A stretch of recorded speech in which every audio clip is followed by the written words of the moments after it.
15 বছর ধরে এই লোকসভা কেন্দ্রে বিজেপির সাংসদ রয়েছে। প্রত্যেক রাজনৈতিক দলকে আপনারা লোকসভায় সুযোগ করে দিয়েছেন। তৃণমূল কংগ্রেসকে এবার সুযোগ দিন। 5 বছরের জন্য সুযোগ আমি চাইবো না।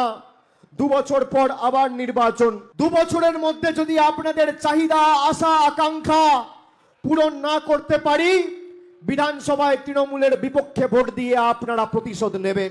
আমি আপনাদের বলছি, গোপাল লামা দীর্ঘদিন সরকারের আধিকারিক ছিলেন।